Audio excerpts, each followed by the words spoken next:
Первые в СМИ снова стали появляться сообщения, конфликт. Ну, действительно так, ведутся ли какие-то переговоры с белорусской коллегой. Еще раз повторите, у вас там, звук, нечеткий Да, был. простите. В СМИ снова стали появляться сообщения о вероятности вступления Белоруссии в конфликт на территории Украины. Действительно ли это так? Ведутся ли какие-то переговоры по этому поводу с белорусскими коллегами? Вы знаете, мне кажется, исчерпывающие комментарии на этот счет были даны лидерами наших стран 19 декабря в Минске по итогам переговоров.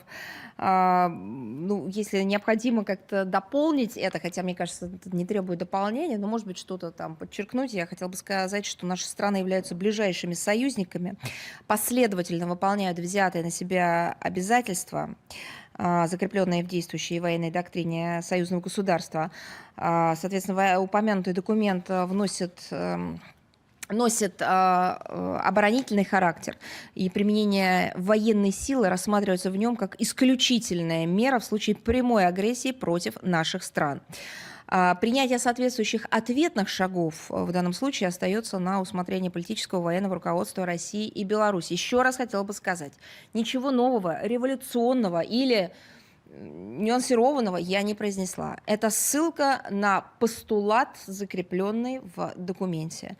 Что касается осуществляемого с октября развертывания дополнительных контингентов совместной российско-белорусской региональной группировки войск на территории Белоруссии, проводимых соединениями и воинскими частями учений, маневров и мероприятий боевого слаживания, то их следует рассматривать как симметричный ответ на складывающуюся военно-политическую обстановку в регионе, а именно наращивание военных сил НАТО в Польше и странах Прибалтики, это наши уже границы, и непрекращающаяся накачка Украины западными вооружениями всех видов, всех мастей, с поставкой туда инструкторов или под видом инструкторов просто боевиков, наемников, ну и так далее, так далее. Ну и в том числе проведение просто терактов под кураторством Запада. Вы, наверное, помните, видели, да, и знаете о роли Британии в тех террористических актах, которые были осуществлены киевско-режимными экстремистами в Черном море. Мы об этом говорили.